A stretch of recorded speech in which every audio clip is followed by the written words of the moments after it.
Good afternoon, good day, good morning to all out there. Welcome to Teach Me How to Wrexham. I am Ran, that is SJ, and we are joined by friend of the pod, Mia Robbo Roberts. Hello. Oh, thank you guys. Very kind, very kind. Welcome back. Before we kick into the hard part of today's interview, I think you just broke a record for being on the pod. I think this is your 12th appearance on the pod. So, true friend of the pod. All of the rest of you, you have to catch up to Mia. You guys are Yep. slacking. Come on, guys. Sorry about it. Well, today we've invited Mia on because we, of course, wanted to talk to you, catch up to you, but I also wanted to test AI and see how good AI knows Mia Roberts. And the only way we could properly verify if AI is working and going to overtake all of our lives and we will become their servants soon is how accurate it is in knowing Mia Roberts. Before we get into some of these questions, SJ has three real questions that should be Human asked. questions. Yeah, it's human questions, and I feel like SJ should probably ask those first, but we need to catch up just a little bit. You've been like jet setting and globe trekking Yeah. I know. over the last 30 days or 45 days. Just for anybody that's been under a rock, what are the things that you've been doing recently?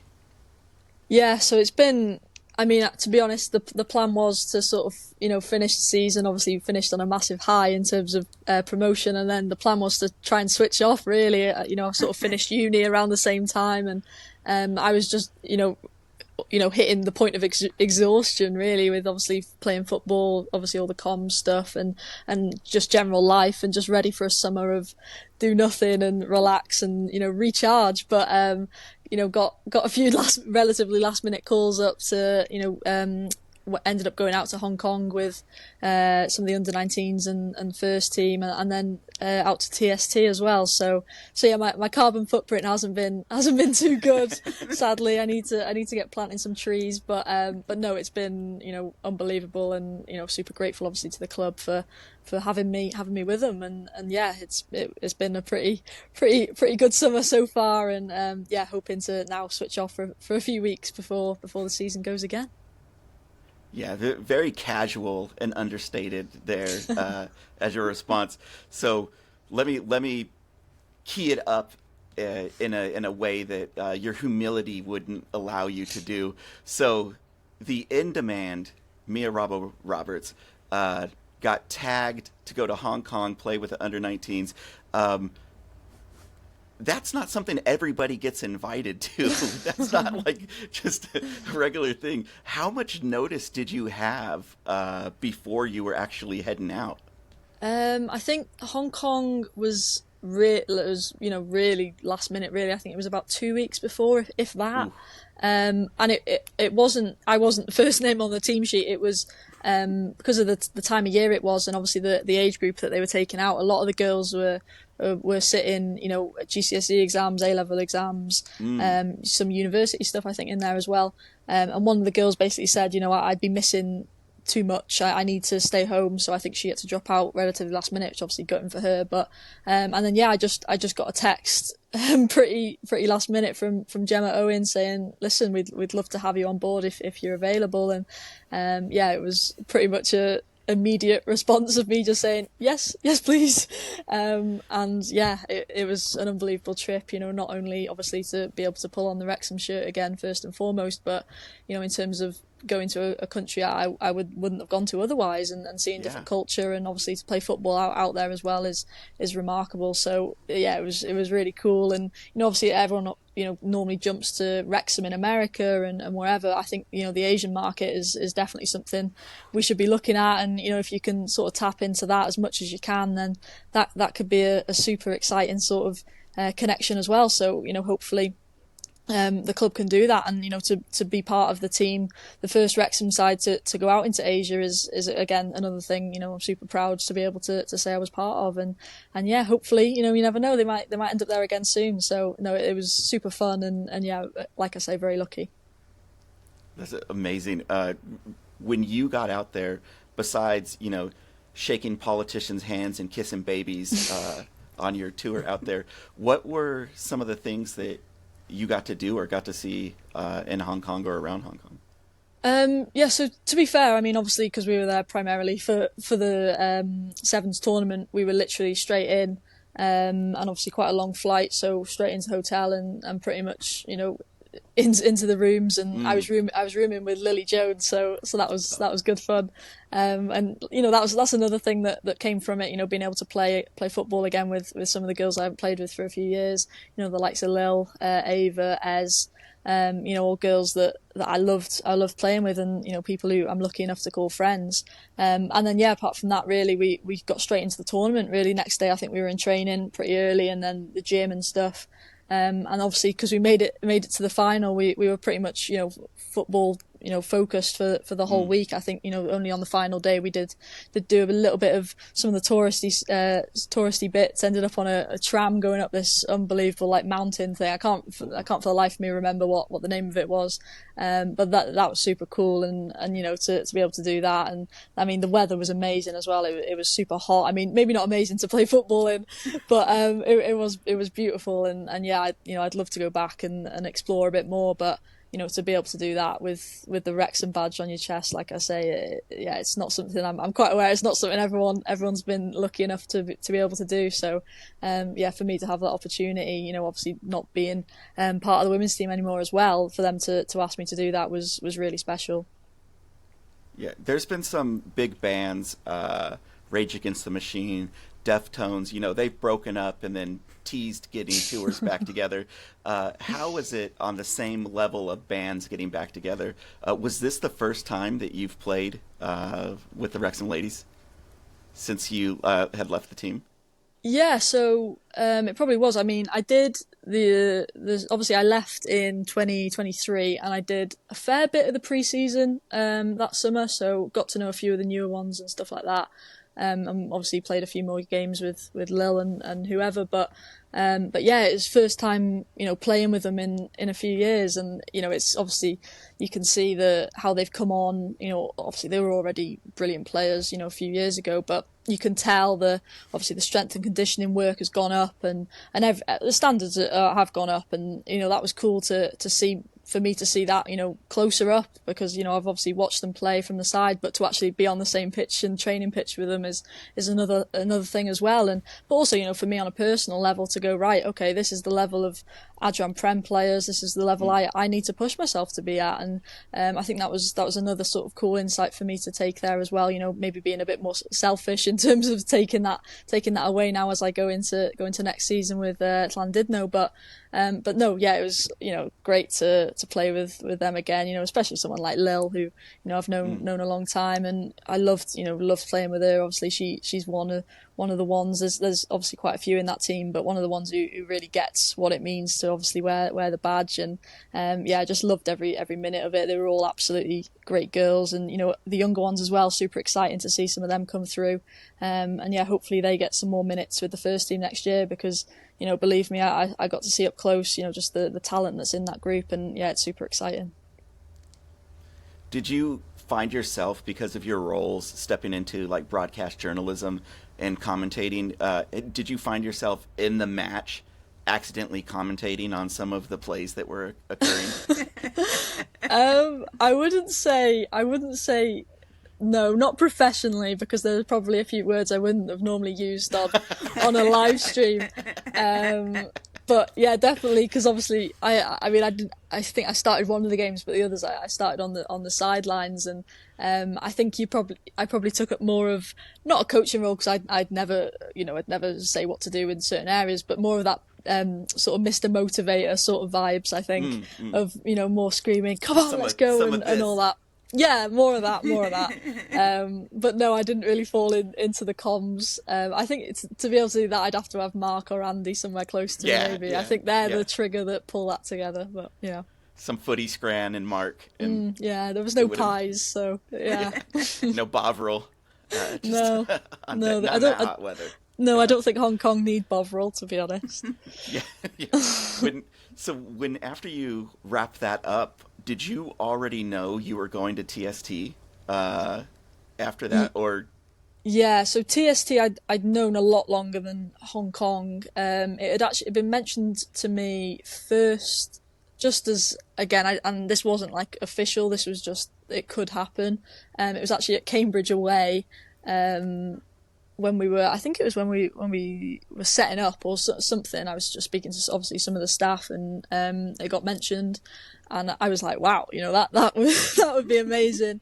All everyone says is how amazing TST is. Everyone who's been, who I've spoke to, obviously Andy, who obviously I've got to know very well this season. He went the first year the men's went, and he always says it was amazing and how good it was. And obviously the women's went for the first time last year, the likes of Lil, Ava, and obviously speaking to them in Hong Kong about it, they were unbelievable about it. They said, oh, it's just amazing, you won't believe how good it is. And yeah, so it first got mentioned in Cambridge, weirdly, and then from there just was sort of waiting on more info, and it sort of got drip fed to us a bit, and yeah, found out Dell was the other sort of Wrexham rep, if you like, and that was great as well. I haven't seen Dell in quite a while, because obviously if I go to the game, she's normally involved in some capacity, and you don't always catch a word with them or whatever.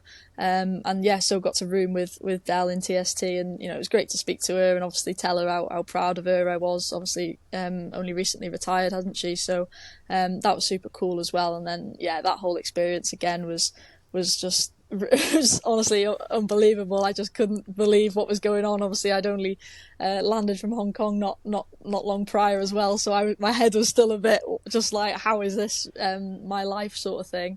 But yeah, again, it was just so mad, and obviously the calibre of player in that tournament as well was crazy. And I think we were all super disappointed that we didn't do better in the tournament itself. But I think that first game, not sure if you guys caught it, but it just knocked us really for six. Obviously, literally. And yeah, I just don't think we really recovered from that first game. Just the obviously the way it went in the end.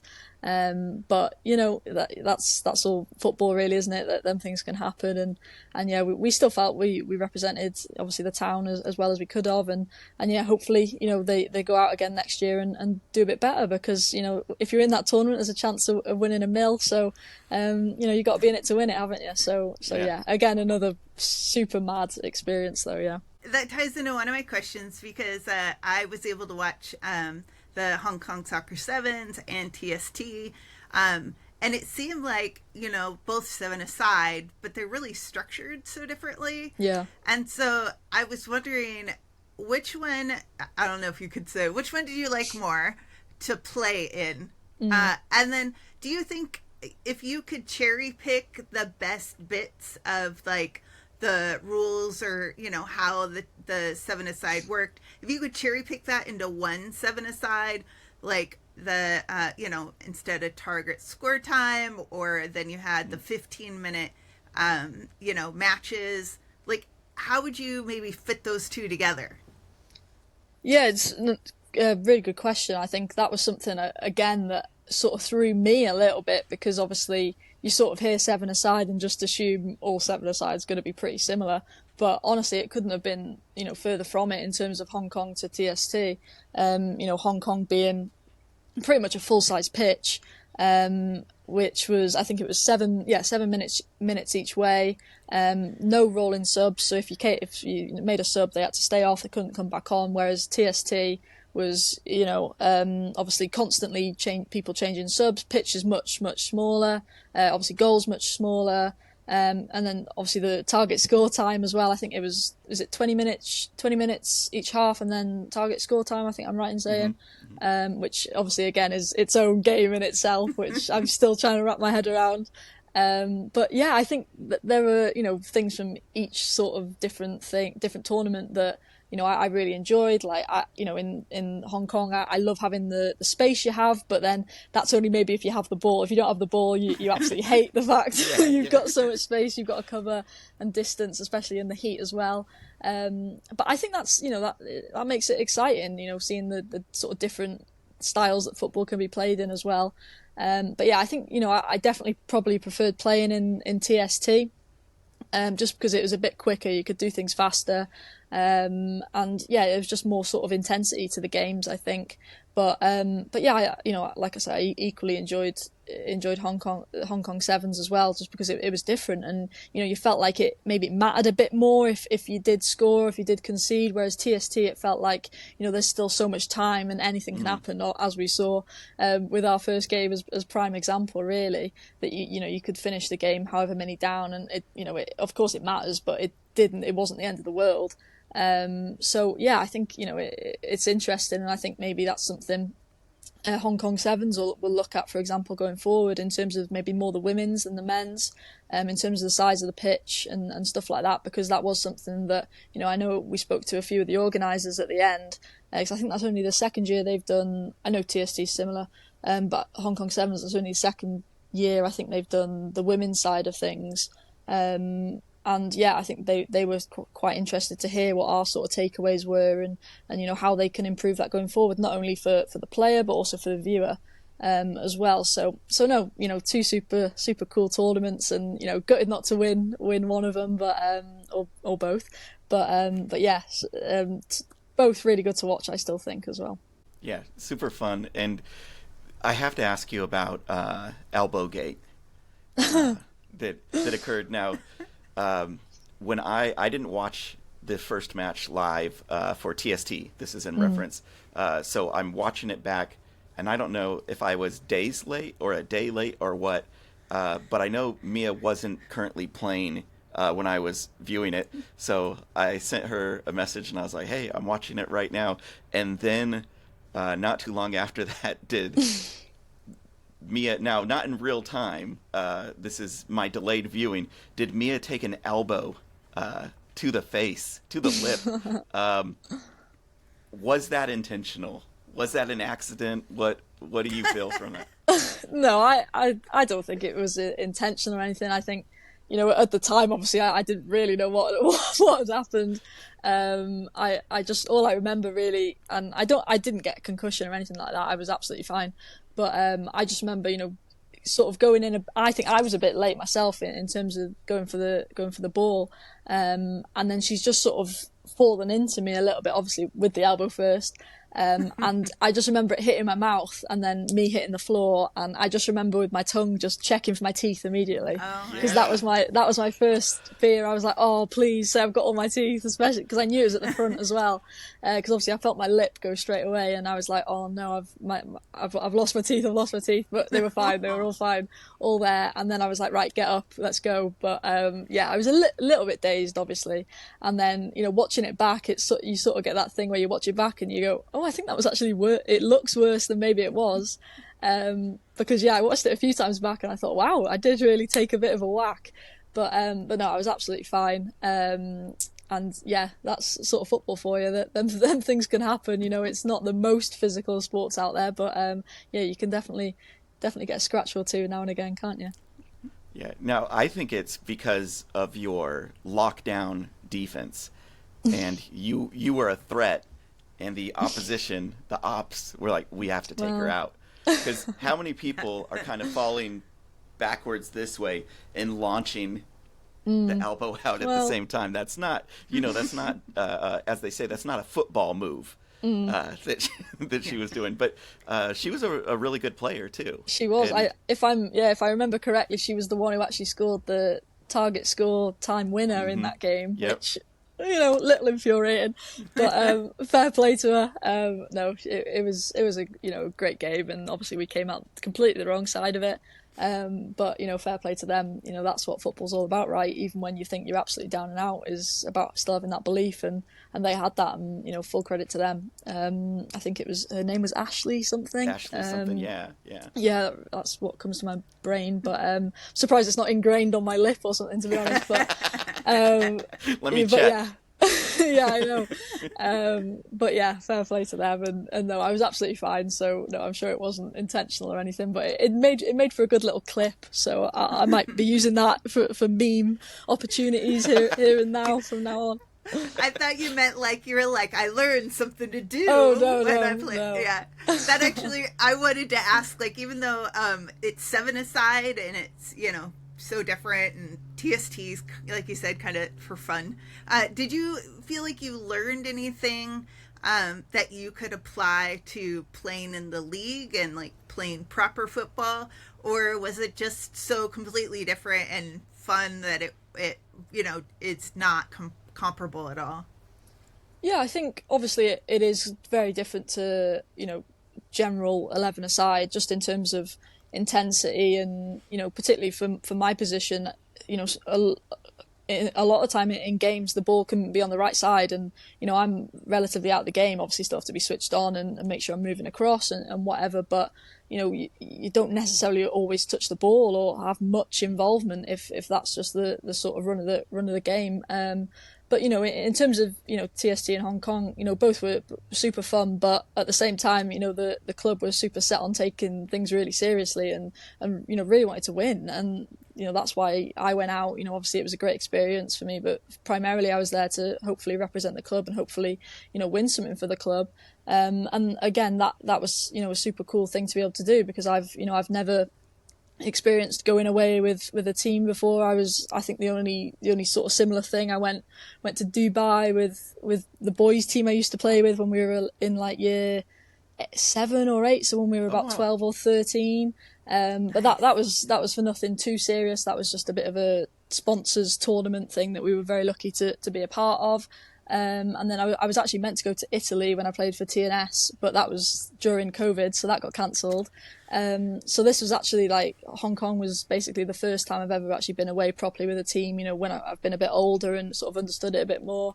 And, it was so cool to be around that and sort of get that sort of, semi-pro professional sort of player sort of lifestyle, in terms of waking up being told, right, eat this, eat that, right, we're going to train now, then you're going to go to the gym and do a session, then you're going I've never had that before, and that was a super cool insight into that sort of life, really. And yeah, obviously super fun as well, because that's everyone's dream, right, to sort of go and just play football and be with all your mates. So it was great. And yeah, in terms of taking stuff into obviously 11-a-side now, I think it's just the same as ever, really, just seeing the level. You look at TST and we were watching and close to teams like the US women and teams like that, and obviously teams we played against had some top college players as well, and seeing the level they were at, not just in terms of their fitness obviously being to the utmost standard, but just technically on the ball doing things. And yeah, it makes you realise, right, I should probably be training a bit more than I am at the moment. But no, it's all good things that you take in and you learn, and see the mentality of people as well. So no, I think I got a lot from both of the experiences, which is great. Nice. I think you held your own when you were out there. So yeah, definitely, I tried.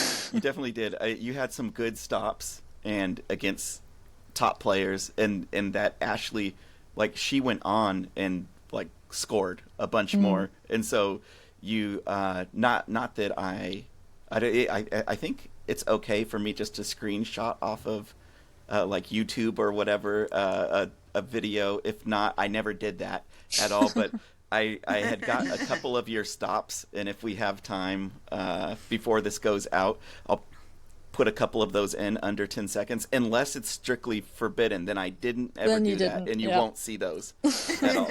But you did have some amazing stops, like on some good players.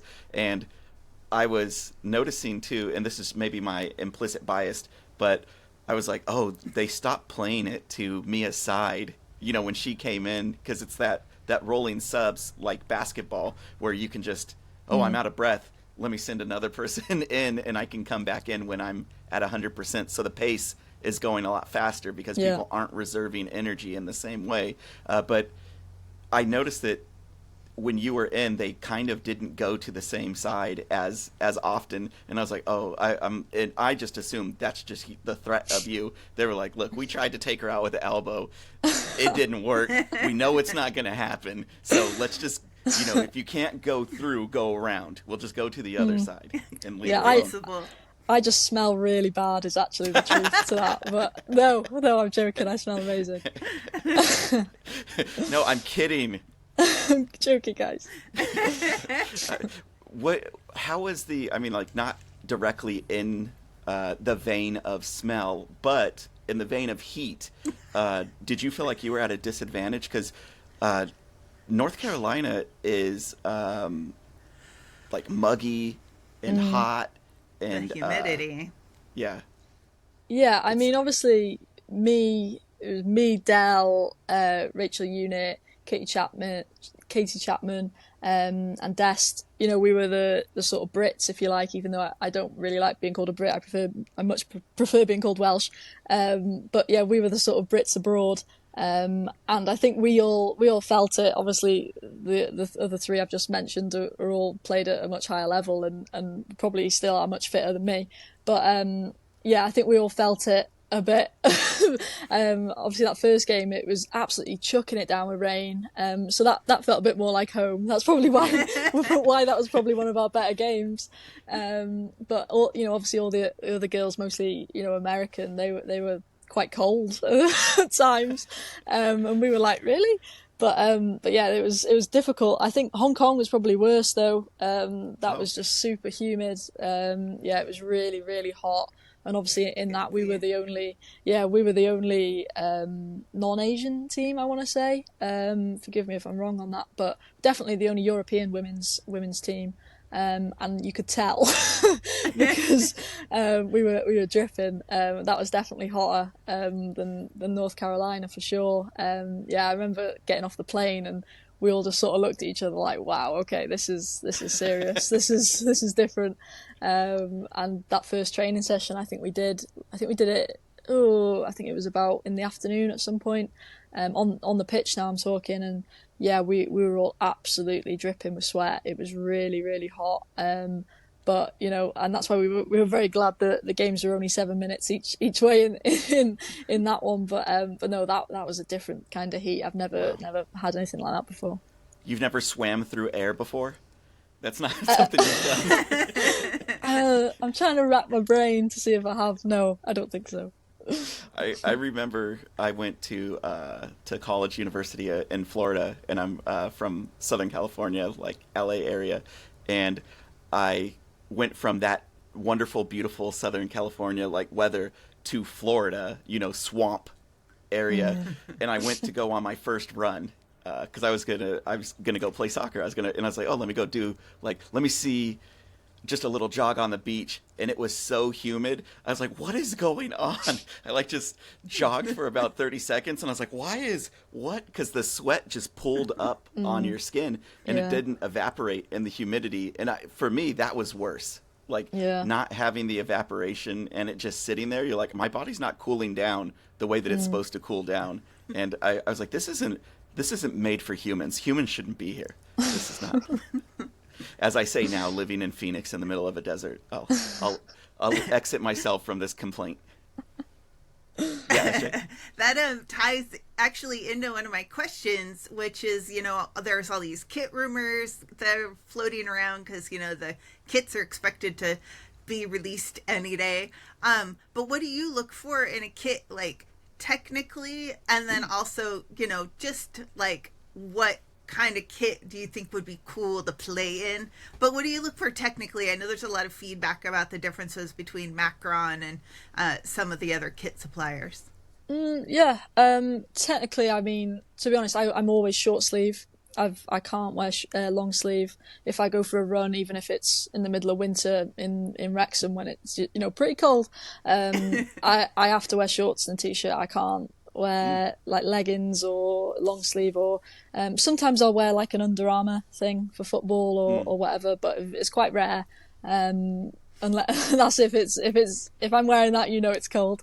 But but yeah, I don't really like, stuff on the skin. I think that might be a little bit of a sort of, I don't know what the word is.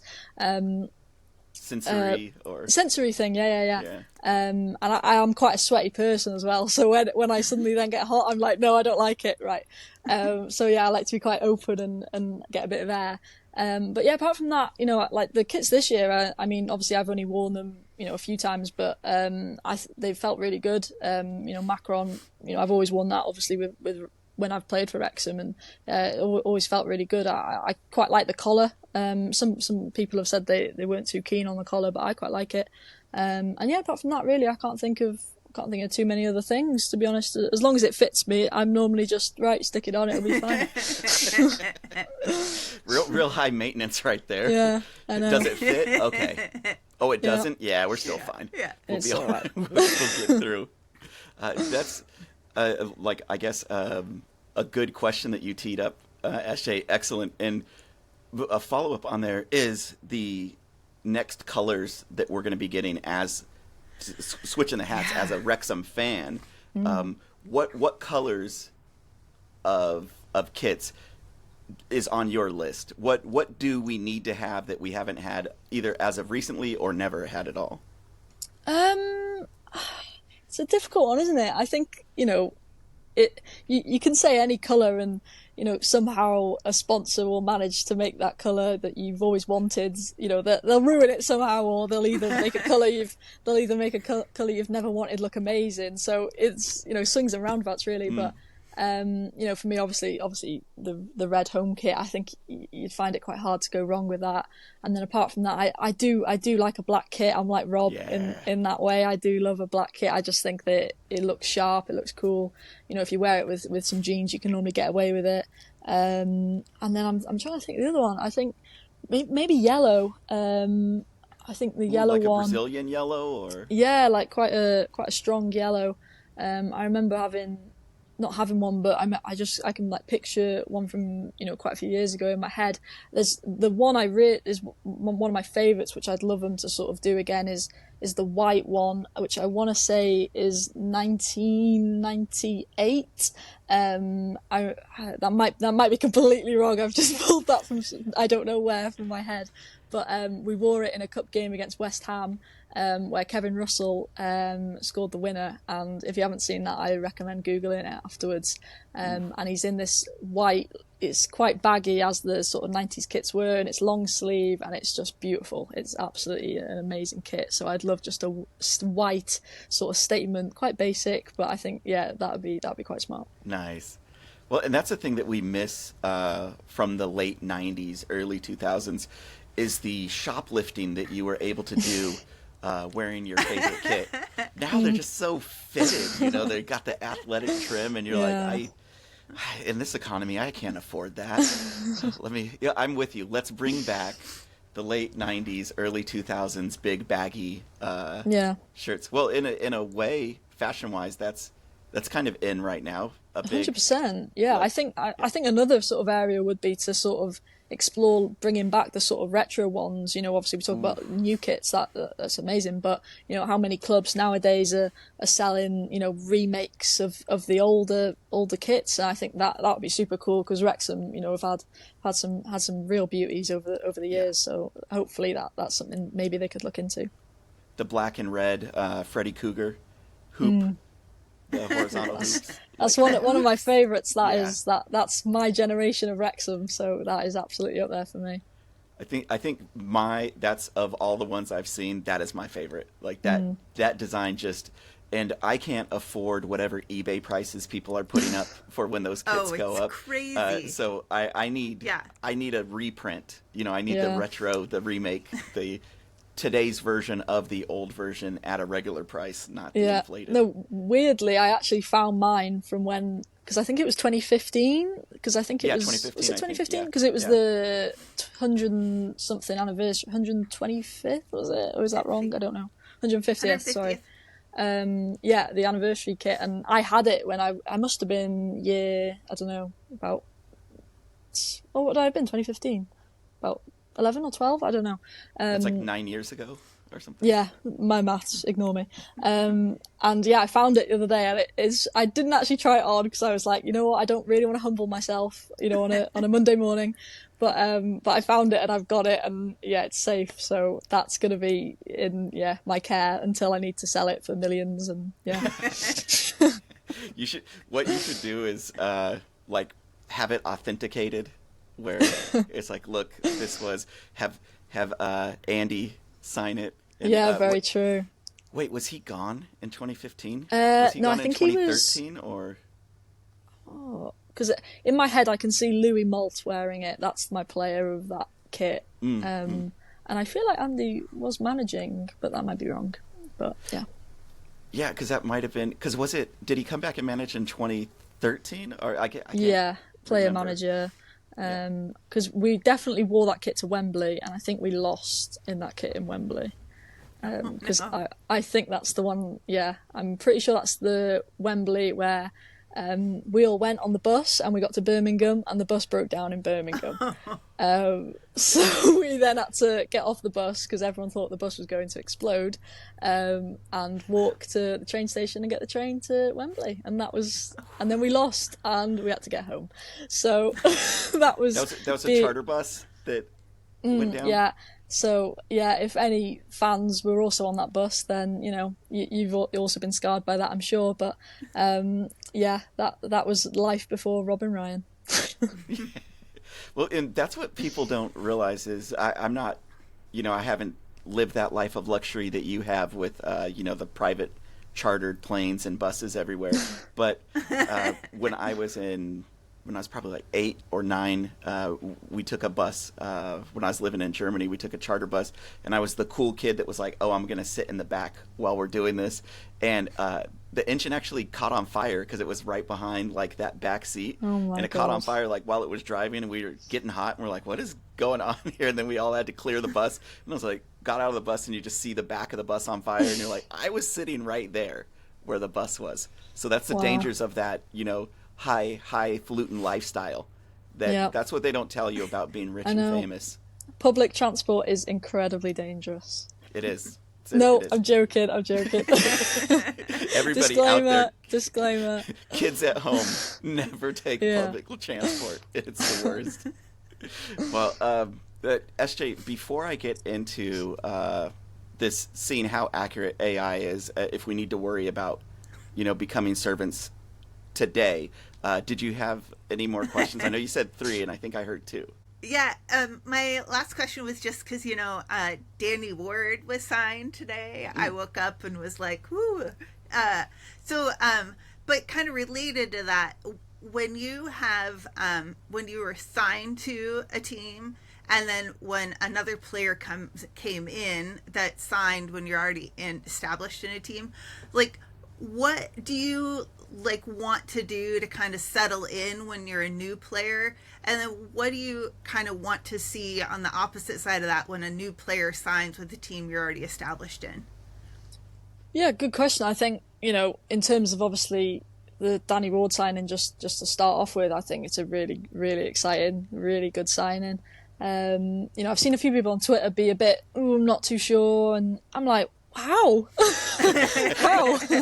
Obviously, I can see the argument in terms of, obviously, we've got Arthur, we've got Callum Burton, 2 fantastic goalkeepers, but I just think, you look at the pedigree of Danny and obviously his connections to the club as well. I know that shouldn't really come into it, sentiment and all that, but it does, and it does play a part. And, for us to be bringing in Wales's first choice goalkeeper pretty much, I think that's a massive statement, and especially a goalkeeper. I think he's 32, which in goalkeeper years is pretty much in your prime, if not already.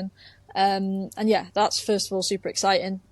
But in terms of coming into a club, I think I think of myself going to Llandudno. What was it? Probably over a year ago, and yeah, just wanting to straight away sort of impress, if you like, and just make sure you do the right things, the basics. That's something my dad always instilled into me.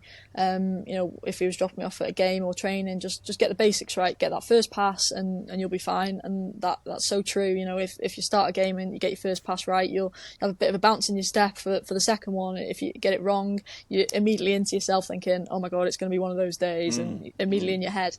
But no, I think, you've just got to be yourself, and that's all you can do, really. Obviously try and make a good impression on the pitch, but also off the pitch, make an effort with the people who you're now going to be surrounding yourself with a bit more. And, I think that's half the battle, really.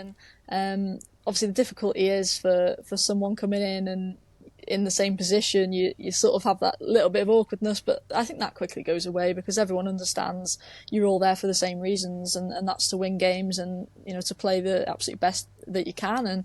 And obviously I think there was a lot of discussion around that last year in terms of strikers. When Sam Smith came in, Jay Rodriguez came in, everyone was thinking, oh well, what about Ollie and Moles? And yeah, that's absolutely right, but you've got to see it from the other angle and go, well, we need the best that we can get to push everyone else up, and that's what it should do. Obviously that didn't quite happen in terms of how them two would have wanted it, but I'm sure that they'll honestly say that what, it wasn't right for us to come back in because Sam and Jay were smashing it week in, week out, and that's that's the reality of football. And I'm sure that's what Arthur will be thinking now with Danny Ward coming in, going, right, okay, my job's maybe just got a little bit harder, I'm going to have to push a bit more to make sure I stay as number one. But obviously with the Africa Cup of Nations as well this year, he'll be wanting to go to that, I'm sure. And it's good to know we've got good stock in behind him to fill his boots, really. So no, I think it's a great signing, and hopefully the first of a few more, I'm hoping. But no, a really good signing that I'm super excited to see him back with the badge on his chest as well. That's awesome. Thanks for bringing that up, SJ. I didn't even see that already today, so that was breaking news for me. That's cool. I woke up and it had been like an hour or something before I woke up, but there's been a lot of talk the last few days, like speculation on it, and one of the things that I not really knowing a lot about football, but him being 32, and people are like, oh, he's so old, and I'm like, so McLean is 36 and he is totally nailing it. So, 32-year-old goalkeeper seems like it's not a big deal. Yeah. I don't know. No, I agree. Yeah. McLean's a young 36, though. Yeah. Is there any, initiation ritual or hazing thing? I've heard that there's maybe Spill like tea, some Mia. kind of Spill like like karaoke songs, or I have a feeling it's way less intense than it was back in the 80s or something. But yeah, I mean, for myself, I've never had to do at my university team. We had to do a song on the bus on our first away game. The freshers, the first years, had to get up and do a song, which is always quite daunting. But Wrexham Llandudno, luckily, thank God. Which Ed Sheeran song did you sing again? Which one was what did I sing? It definitely wasn't Ed Sheeran. It was "Don't Stop Me Now" by Queen. Ooh, nice. Yes. So that's a fun song. Went big, yeah. But no, and then in terms of the men's, I'm not sure if they've got any sort of ritual in place that they have to put these new boys through. I'm not sure, but yeah, normally it is just like a karaoke song or something, which is normally quite nice to just sort of point at and laugh at the new boy. But but yeah, I'm sure it won't be anything too tough. That's it. That's good. I'm glad that you picked a non-embarrassing song. Don't Stop Me Now is amazing. I know. Shall we get into this Mia versus AI? Battle Royale that everybody has been waiting for. I don't know we've never mentioned this, so I don't know who would have been waiting for it.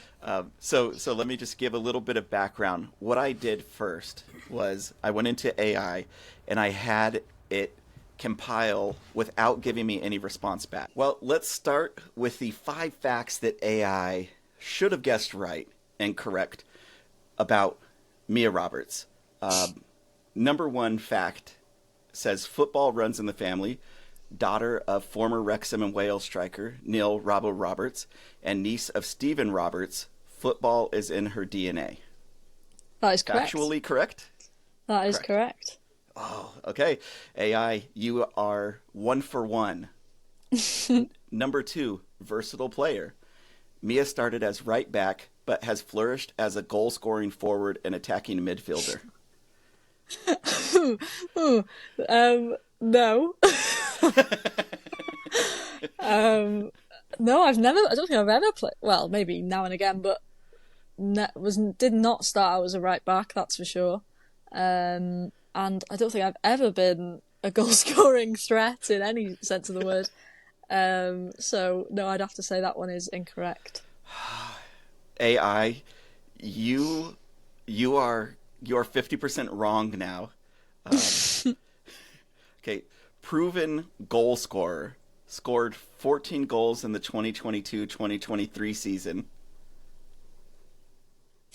No. You are wrong. Yeah. You're wrong. I'm thinking there must be another Mia Roberts. Well, there is quite a few of us, yeah. Yeah. So it's... No. So you're wrong, number 3. No, and I didn't look at any of these. I'm seeing these for the first time, too. Because I wanted it to be like a nice... I didn't want to influence the way that I spoke about these to present, like tipping my hat. Okay, number 4. Oh, see, this can't be right. Oh, God. International experience? No. I mean, unless you're counting TST, but... Yeah, it says there has to be another Mia Roberts. Represented Inez Mon at the 2023 Island Games. I know exactly the Mia Roberts it's talking about. Who is that? Then who is that Mia? She plays for Bangor. I've played against her a few times now. And yeah, she's from Ynys Môn, which is Anglesey up in North Wales, and they have their own like county team that represents that sort of... I don't know how you describe it really, but yeah, they have their own like team which represents the island of Anglesey, basically. Oh wow! Okay, so probably the top one, the number 1 question was you, and then the other 3 were the other Mia Roberts. Correct. I'm gonna call fake Mia. Well, she's a very good footballer, so I will happily take her stats, but I think that would be wrong. But well, maybe she scored 14 goals in the 2022-2023 She must have. season. Yeah. She is an attacker, so... Yeah, and she might be started as a right back, but flourished as a goal-scoring forward and attacking midfielder. Maybe she did. Okay, this one sounds like it's on point, though. Up-and-coming media voice. Co-commentates for Wrexham AFC's women matches, showing football knowledge off the pitch too. So it didn't get the men's match, just said the women's matches. So yeah, okay, it's AI's doing you dirty right there. Well, you know. So it did not. That was only 2 out of 5. Well, That's for the ones about me, it's technically right. If, you know, the other 3 aren't actually about me. So, you know. They're about a Mia Roberts, just not you a Roberts. Yeah, that's the problem when you live in Wales. There's quite a lot of people called Roberts, so the likelihood is you'll share your name. Jones, Davis. Yeah, absolutely. Oh, SJ's back. Well, SJ, AI failed on the first 5 questions. The score was AI 2 correct out of 5. I would say the 5th one of commentates for Wrexham AFC women's matches, they missed the men's matches. Unless it was pre 24-25 season. Yeah. This could be because I don't know how far back AI, like how close it is, if the data sets are from X amount of years ago or what. Yeah, everything you search is from 2 years ago, so you're like, who's the best player today? And you're like, they're dead. What are you talking about?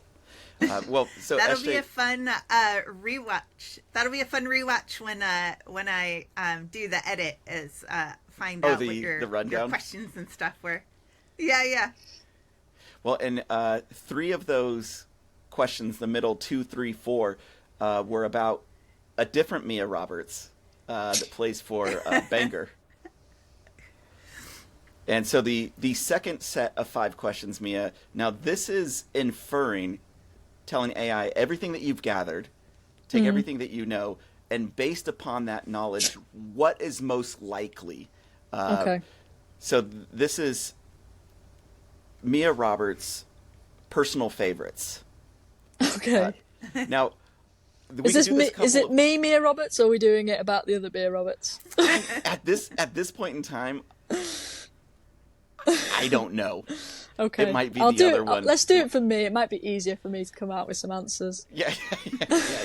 Guess for you for now, and then the second round you guess for the other Mia. I think what I'll do is I'll give you the answer of what it says, and then you say what the real one is. Okay, so I'm going to go through the topics of what it is to give you a little bit of time to let those wheels grease and move. The first one, favorite movie. The second one, favorite TV show. Third one, favorite food. Fourth one, 2 candies for life. If you could only have 2 candies for the rest of your life, what would you eat? And number 5, favorite podcast. There's no wrong answers, but there's only one right one. So, number 1, favorite movie. AI guesses that Mia. This is not going to be correct, and this feels horrible. This feels like it does. Like, I don't know. You tell me how to take this. It says your favorite movies. Bend It Like Beckham. Do you know what? I knew, because it was like female football. Of course, her favourite movie will be Bend It Like Beckham. That just makes perfect sense. Do you know? The only movie it could be. Yeah. I've never actually watched that movie, which I feel like is terrible. No. I've actually seen the musical. I haven't either. I've seen the musical of it in London, but I haven't actually seen the film. So I know what happens, but yeah, I've never seen the film with Keira Knightley. I think is in that. Oh yeah, yeah. Yeah, I've never actually seen the film, but no, that's not my favourite film. Obviously, it would be a bit weird if I said that and I hadn't seen it. My favourite film, I'm gonna go with 2. Can I go with 2? Go for it. I'm gonna say Ferris Bueller's Day Off. Ooh. Nice. Really, really love that film. I don't know, it just makes me wish I was alive during that generation. And About Time, which is I don't know if you've seen that. It's a Richard Curtis. It's a Richard Curtis rom-com, because I just love a rom-com. And yeah, it gets you in your feels. It makes me cry every time I watch it, and I just love it. It's just amazing. Wait, who's in About Time? It's Domhnall Gleeson and oh my god, what's the name of the woman lead? Oh, that's terrible. I can't remember her name. She's been in loads of things as well. Is it the movie where they I don't know which one I'm thinking, where they travel back and forth in time? Yeah, the guy in it can go back in time. It's Rachel McAdams. I haven't seen it. That's the one. It honestly, it doesn't sound great because I didn't watch it for ages because everyone used to say, "Oh yeah, you need to watch this film. It's about time travel," and I'd be like, "Time travel? No, I've seen Back to the Future. That's enough time travel for me." but no, believe me, it's a really nice film. It's got a good soundtrack as well. Yeah, man, I don't remember the soundtrack, but I remember. I think I got moved to some tears too. SJ, if you haven't seen it, it starts off kind of cute, and then it gets real worldy implications of time travel and what the devastation that would bring to people that are waiting for the other person to show back up, and okay, if they can time travel, why haven't they come and seen me again? And it's great. I won't say no more, but there's some heartache. Sounds like a hilarious rom-com. Yeah. There's definitely rom-com. There's definitely comedy in there, but they pull. It's like the Pixar thing, they take you to one extreme, then to the other, make you laugh, then make you cry. Yeah. It's classic Richard Curtis. I think would be my description. Very British, but yeah. Yeah. So not Bend It Like Beckham. Okay. Interesting. It seems AI went, woman. Football. Yeah, only one. There's only one. That or the one. Who is the one? Amanda Bynes. She's the man. She's the man. Yeah. That's yeah. I've seen that film. That's actually that's a good film. Yeah. It was one over the other. I think. Wait, isn't She's the Man? Channing Tatum's in there. I think. Yeah. Yeah. Young Channing Tatum. I have some homework to do. Okay. That's funny, that film. Yeah. Ferris Bueller's Day, unequivocally amazing film. There's some weird, like fever dream that he didn't experience all of that. That he's like hallucinating or something. There's some weird take on it on YouTube. So definitely AI. You were wrong. Stop being so sexist, AI. Like who programmed you to be Men, like probably. Yeah. Manly men in tights. Yeah. Sorry, I hate to be that blunt, but yeah. Yeah. Well, let's see how bad it does next. Favorite TV show? There's no way on this earth it would get this. So. Ted Lasso, it says. Well, I'll be honest, Ted Lasso is up there because I do love that show. It's good. It's a good show. I've watched it a lot, especially series 1. I really like it. And obviously there's a Wrexham mention in there as well, so that gives it bonus points. But no, my favourite show is Life on Mars, which is honestly, what? Yeah, I love it. It's if you haven't heard of it, it's a BBC like original drama from I think like 2007. I want to say. Oh my god, I can't believe. I know the exact show that you're talking about. Oh my god, that's an amazing show. Weirdly, maybe I've got a thing for like time travel, but because it like goes back, right? But it's again another amazing soundtrack. It's obviously the name of the show is after a David Bowie song, "Life on Mars," and it's like sequel. Is that what you'd call this series sequel sort of thing? Ashes to Ashes, again another unbelievable series. Highly recommend. John Sim and oh my god, what's the Philip Glenister? 2 leads in it, unbelievable, like so good. So yeah, highly recommend.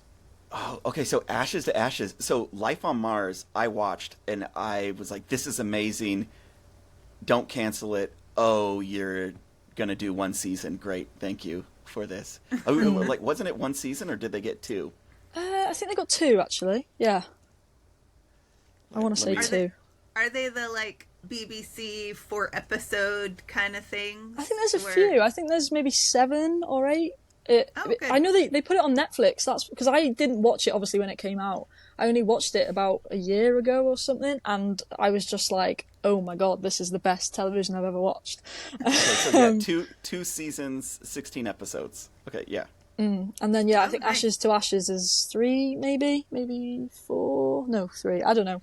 But it kind of finishes the story, so it's worth watching as well. But Life on Mars for me, yeah. Yeah, Life on Mars is amazing. And I believe goes back to what, like the 70s? Yeah, the 70s. So it goes back to 1973, which I remember because that's the year my mum was born. And yeah, I just love it. Again, like the music, like I obviously love my music, and yeah, the soundtrack to that is unreal. And the characters in it, Gene Hunt for me is one of the greatest ever TV characters. So if you haven't watched Life on Mars, get it watched. Wow. That's my reaction was because there's not many people that I've ever mentioned that show to that know of that show. So you pulling that up, I'm like, are you kidding me? Somebody else in the world watched that? Yes, awesome. Okay, so not too bad with Ted Lasso, but on the same type of, this is a footballer. Yeah, Ted Lasso, there's a theme. Probably. but also too, like, as a Wrexham person and personality, the Ted Lasso like kind of vibe, the overlap kind of like makes sense. I could see where AI was going. Yeah, I'm just starting to think I should have said welcome to Wrexham, really. That's what I thought. I thought for sure when it's like favorite TV show, welcome to Wrexham. No. That's number 2. That's number 2. Sorry, Rob. Sorry, Ryan. Okay, favorite food is next. And this is just okay. Chocolate brownie or cheesy pasta? Favorite food's such a hard question because that can change so quickly. I mean, if we're saying like meal, I'd probably say like a classic Sunday roast. Like, I don't know, roast beef, mashed potato, Yorkshire pud, loads of veg, cauliflower cheese, all the sides, everything. That's probably my favourite. But then, yeah, there's just so much. But to be fair, cheesy pasta and chocolate brownies, that's pretty much my university diet. So, yeah, that makes a lot of sense too. They should have asked you what time it was. Was this after drinking until 2 a.m.? Or True, is this, yeah, that's true. Is this a regular dinner, supper time meal? Because that cheesy pasta, chocolate brownie, that reeks of what's open right now. And you're selling pasta and you guys have some brownies? Okay, yeah. I'll put that on the Uber Eats order. Because you shouldn't be driving at that time. Of course not. Yeah. So, so a good home cooking, like comfort food, more so of like. Yeah, or there's my favourite roast is from the Raven in Holt, which is near where Mr. Phil Parkinson lives, Sir Phil Parkinson. And yeah, it's unbelievable. It's very, very delicious. So if you're ever that end of the world, then yeah, visit there and give their Sunday roast a try because it is absolutely unbelievable. Now, you were paid for that. For the mention. No, I pay them lots of money for their food. Yeah. You were paid in cheesy pasta and brownies. The Raven, in Holt or near Holt? In Holt, yeah. In Holt, okay. Holt so you might run into the skipper. You might run into the gaffer if you're around there. Possibly, I'm not guaranteeing it, but you could. It's a possibility. You could. He's been spotted there before. Yeah. Okay, like Bigfoot. Talked about. Never photographed, but talked No. about. Okay, the next one is 2 candies for life. These are, you can't eat anything else for the rest of your life, candy-wise, sweets-wise. And just these 2. Don't know where it got this from, but Cadbury, Dairy Milk Caramel, and Haribo Star Mix sweet and fruity combo. Right. Okay. That's interesting. I don't eat sweets. Full stop. Ooh. Like I don't. I eat chocolate. I don't know if that's classed as a sweet in America. I don't think it. I don't know. Is it? Yeah. Yeah. Like for us, sweets would be like Haribos and stuff like that, and chocolate's a completely separate entity.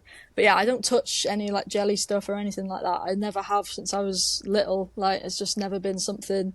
Like I don't know if it's the texture or something. I don't know, but yeah, just never touch them. Like I'll literally have a few chocolates here and there, and like I like cake and all that sort of stuff. But yeah, I'm not a sweet person, so that's obviously a good thing. You are a sweet person. You stop it right now. Yeah, I'm not a sweet eating person. So yeah, but Cadbury Cadbury Dairy Milk, that is normally me to a T, really. So yeah. Okay, but the way off on the Haribo. Way Star off Mix, with the Haribo, way off. Yeah. Way off. Yeah, you dumb, stupid AI. I can that say that 1 now. out of 10? Yeah, I'm not scared now that it's been this far off. I'm overly confident now. Suck it, AI. The last one is, oh man, this is hard. This is really hard. Favorite podcast. Okay, this is gonna say one that I'm like, where did you? What? It's saying The Locker Room. No, I have heard of that, but I'll be honest, podcasts, obviously, the one I'm on right now, listen to, obviously. I would have never that's wanted definitely, to say that. it's definitely up there for me. And I listen to a few other of the Wrexham-based ones, obviously. Robbo and Ran now and again, Fearless in Devotion. Sometimes just to get a general feel. If we're doing Matchday Live or something, and I feel a bit behind in terms of how people in the stands are actually feeling, because obviously I know how I feel, and I'd like to think that represents a few other people as well. But when you've not been in that sort of, when you've stopped going to the turf before games, after games, you sort of lose a bit of that in a way, which I sort of miss. But so I try and listen to what them guys are often saying, because a lot of what they're saying is good stuff, and I think it's important to listen to that. I hope the club are also doing that as well. But then apart from that, really, I try and steer away a bit from the more football and sport podcasts, because I try and say, right, I need to take a break. Yeah. But I'm trying to think. At the moment, one of my other favourite TV shows is Taskmaster. Oh, yeah. I don't think there's a US version yet. There probably will be soon. But it's a really cool, like, sort of panel show where there's a taskmaster and his little assistant, and they set 5 comedians these tasks. And anyway, it's just a great show. But there's a podcast for that I listen to after each episode comes out, so I get a bit more on that. And then apart from that, there's like old recorded podcasts that Ricky Gervais and Stephen Merchant used to do, like from years ago. With Carl Pilkington, oh my God. they're for me, they're top tier. That I just put them on and before bed, and I'll just go to sleep giggling. So I love those. Like, there's those mixes on like YouTube and stuff. It's like Go to Sleep to Ricky Gervais and them talking, and then Carl is an amazing character to me. Like I still am not convinced if he's putting on an act or that's genuinely him. I know. That's the magic of it, though. The comedy that comes from there is so hilarious. If you think that's a real person, that he really thinks that way. But then you also like, but if this is an act, he's a genius. It's amazing, because how could you be that dumb, but also somewhat insightful? Yeah, they're brilliant. SJ, you ever caught really that before? The Ricky Gervais, Stephen Merchant, Carl Pilkington. Oh, it's worth a watch. I've watched some of Ricky Gervais's like comedy, but not in like the shows. If you're not for Afterlife, I've seen that one. Oh, Afterlife, really good. Yeah, I think it's just. I think obviously Ricky and Steve were still. I think they just finished The Office when they were like doing the podcasts. So it's like before they got massively famous. So it's quite cool to hear them pre, obviously absolute, billionaire level stardom. And obviously Carl, he's a great addition to it as well. It's funny stuff. If you get a chance, Idiot Abroad. That's another great. That Carl made. It's a TV show. I think there's like 3 seasons or something, or 4 seasons. It is. I think it takes place while they were doing the podcast, because they're sending him out, and or after. I don't know the order of when they did it, but they basically send this uncultured Stephen Merchant and Ricky Gervais, this uncultured like person who's only lived in his one little area in England his whole life, and send him out into the world, and it goes as good as you would expect an uncultured person going out into the world. One of my favorite moments was when he was in China, and they are offering him like a toad to eat, and he's like, I'm not going to eat that toad. And he's like, worst case scenario comes, what if I like it? And then I go back to England and I can't find that toad anywhere. But now I'm haunted for the rest of my life with this delicious toad in China that I can never eat again. Yeah. And it's like, wow, I don't know if that's smart or dumb, but it's hilarious. Okay, so I to give a little bit of background, I asked it favorite podcast 3 or 4 times. The first time I asked it favorite podcast, it said Fearless in Devotion. And I said, then I tried to clarify, and I said, well, what about favorite podcast that's also on YouTube? It doubled down and said, yes, Fearless Devotion is also on YouTube. And I was like, which one has she been on the most as a guest? And then it said, based upon that, she has lots of appearances on Teach Me How to Wrexham show. That may be one of her, and I was like, you can't say it is. That may be one of her favorite podcasts, along with Fearless in Devotion. I was like, are you AI? I will murder you. And the answer that it finally spit out onto here of the final list of 5 was the locker room. So it just threw something else from left field. I tried to coerce it away from Fearless in Devotion. Again, back-to-back episodes. I'm sorry, Tim. Tim and team, they're great. Fearless in Devotion is absolutely amazing. Wonderful, wonderful podcast. I don't blame that at all, but I was specifically trying to push an answer out of AI, and I failed. What would you rate, Mia, after coming into contact? How scared are you of an impending AI takeover of the world?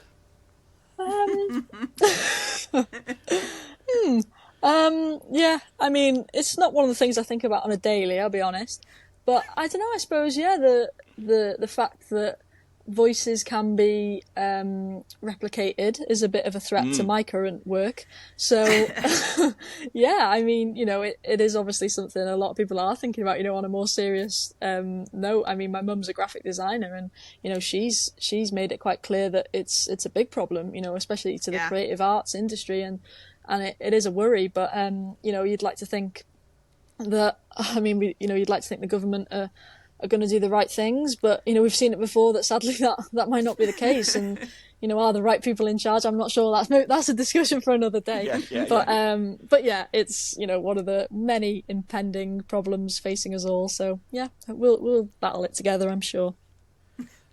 I feel pretty confident that after today, we don't have to worry like this week, this month. Maybe if there's still a world in 12 months, we revisit this and see if it does any better. The problem with doing too many searches is we might be reinforcing the learning and giving it too much. So I made sure I didn't provide any facts of anything that I knew about you. Well. I didn't feed it anything. I was like, look, you're on your own AI, and I'm comforted. SJ, are you any confidence in AI after this, or how do you feel? I mean, specifically for this, no. But in general, no. No. I have a very real fear of the society's dependence on AI moving forward, and to be super serious, but working at the hospital, we have we're super union. We got lots of unions at the hospital, super good. But they're trying to automate as much as they can on the management side. So no AI for me. No AI for me. I have one follow-up favorites question. Ooh. Though. Your little thing in the back have you heard it on vinyl? I am a huge vinyl lover, and I would love to know what your favorite record is. Maybe it doesn't have to be your favorite band, but your favorite record. What's your favorite record? Oh, it's such a tough one. I'm so bad. When people ask what's your favorite album, it's such a hard question because genuinely it changes so often. I always do say Abbey Road by the Beatles. Oh yeah, good job. just because I think that's a staple. I think that should be in everyone's collection. Yeah. But at the moment, hold on, let me just have a look. I've got so many at the moment. It's actually becoming a problem. At the moment, the one probably most getting spun is Olivia Dean. Her album, I think, came out a few years ago. Yeah, brilliant album. Who that is. So Olivia Dean. Give her a listen. Yeah. Okay. Olivia Dean. She's got a lovely voice. So that's probably the one at the moment. But yeah. Nice. Well, AI said I couldn't find any information, whether from interviews, social media, press pieces, about Mia Roberts' favorite vinyl records. Oh. So it actually didn't even guess. Oh, wow. It was listening to me. It was like, look, you've already said I don't know what I'm talking about. I just give up. I'm not even going to do a guess. Before we get out of here, Mia, was there any question you want me to ask AI right now for you? Was there a dying question, a burning question that you needed to know the answer to? It's going to get it wrong. So I don't think there is, to be honest. Maybe, you know, who are Wrexham going to sign next? That would be something I'd quite like to know. Oh, wow. Let's see. Oh. Uh-oh. I mean, I guess it's going to go something rogue like Jamie Vardy or something, but who knows? Messi. Yeah, yeah, Gareth Bale, even though he's retired. Oh, wow. Okay, so I guess second or third on the list, Jamie Vardy. Top is Danny Ings, Stuart Armstrong, then Jamie Vardy. Right. That's not me saying I want us to get Vardy, by the way, before that gets taken out of context. There's been a lot of Vardy talk, though. Like, even before this year, there's been a lot of Vardy talk. Yeah, I mean, he's just forever ingrained in my memory as part of the reason why we didn't get promoted with Mr. Morel a few years ago when he played for Fleetwood. So, yeah, he's a bit of a villain in my eyes, but I'm sure he would... He's on the naughty list. Yeah, but still a very good player, and obviously has done it at the highest level. So it would be a great acquisition. But yeah, still, I don't know. I'm still a bit anti Jamie Vardy, holding a grudge. I feel really bad now because I talk to Jamie Vardy on a regular. He watches every one of these episodes that comes out. So I'm sorry, Jamie. This is embarrassing, actually. Right now, I feel kind of this interview was supposed to go the other way. Mia was supposed to say how great you were and wonderful. So, sorry. Well, Mia, thank you so much again for stopping by, joining us, hanging out, spending some of your valuable time with us mere peasants and blessing us with some great stories and information and background into your life. Where people that want to tune into Mia Roberts on the socials, where should they be following? Yeah, I think, to be fair, I'm only that Twitter's or X, Mia Robbo 3, I think my username is. I don't normally plug it too much because I don't normally speak that much sense on there, but sometimes I do. So yeah, if you want to get on there, and apart from that, yeah, we're hoping to get Matchday Live up again for the coming season. So keep an eye on official Wrexham channel on YouTube for that, and then obviously I follow as well. Hopefully on the co-coms with Andy Morel and obviously Disney's Mark Griffiths. Yes. Yeah, and that hints to, and you might have covered it right there, but was there anything else anybody should be looking out for this summer before the season kicks back up to catch you in? Because you're going all around the world. Are we missing, like, you're like, actually in 2 days I'm flying again, I'm going? No, I'm staying grounded now, I think, till, well, for as long as I can think, so... not going out to Australia, which is probably a good thing for me physically. So I'm hoping to obviously watch the games from home, depending on what time they're going to be on local time. So yeah, and then hopefully maybe we'll see if there's any pre-season games. I'm not too sure yet myself. And then it'll be Southampton away. So yeah. Yeah, I guess that's probably the great way to bookend it right there, is thoughts on Championship Wrexham AFC. I just still can't believe it, to be honest. I mean, I was talking to a few friends the other day and just saying about how when the fixtures came out, you know, it was literally... you'd go, right, where's the bit of the season where, you know, it's like an easy run, and we just couldn't find it. And you know, it just feels like a few years ago, if you said we were playing the likes of Southampton, West Brom, Millwall, or, you know, the whole list of the Championship teams, that was like a cup tie that, you know, you'd look forward to once a year if you were lucky, and now it's, you know, every week, if not twice a week, which is absolutely insane. So it's super exciting. I think, you know, a lot of people are, again, a bit not too sure what to expect in terms of where to sort of place us, which is fair. And I think, listen, let's get to the end of the transfer window. Hopefully we've, again, got some new boys in. And, you know, who knows? Let's just relish it and enjoy every second. I couldn't have said it better if I was one of the Mia Roberts that we've covered today. SJ, any last questions before we go? Do you have any like non-football related like summer plans, like a destination somewhere you're gonna go, or are you just trying to just recover from the craziness of the last like 9 months? Yeah, I think a lot of it has been.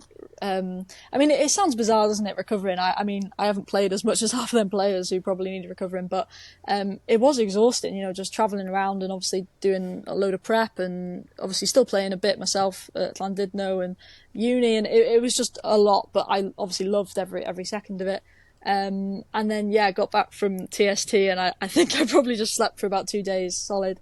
And then I had a little holiday a few weeks ago just for a weekend. Me and a few friends went to Dublin, which was fun. A bit more of a party than a holiday maybe, but yeah, and that counts. That counts, right? And then looking forward, yeah, not too much else penciled in.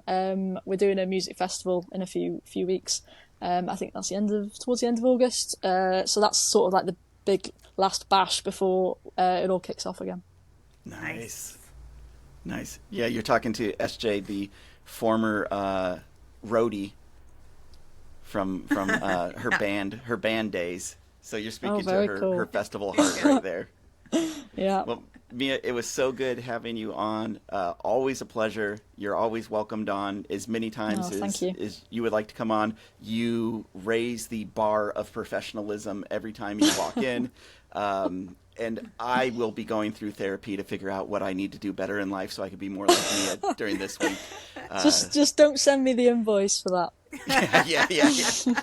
Therapy's expensive. Thanks so much again. It's been a pleasure. It was so fun watching you play over these last couple of months.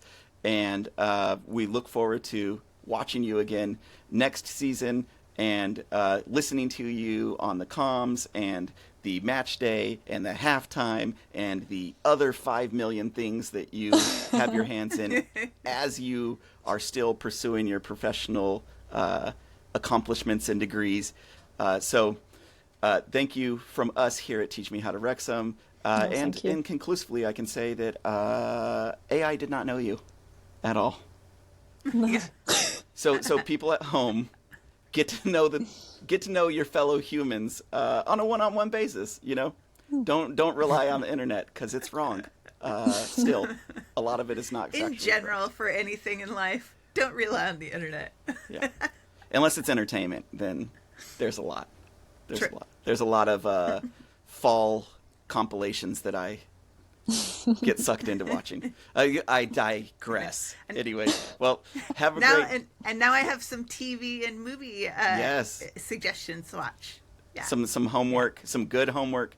Mia, I am impressed with your TV. You somehow are a 40-year-old man into a young, as the AI would say, bend it like Beckham person. Yeah. Well, have a great day, and like we say every single time, up the town! Up the town! Up the town!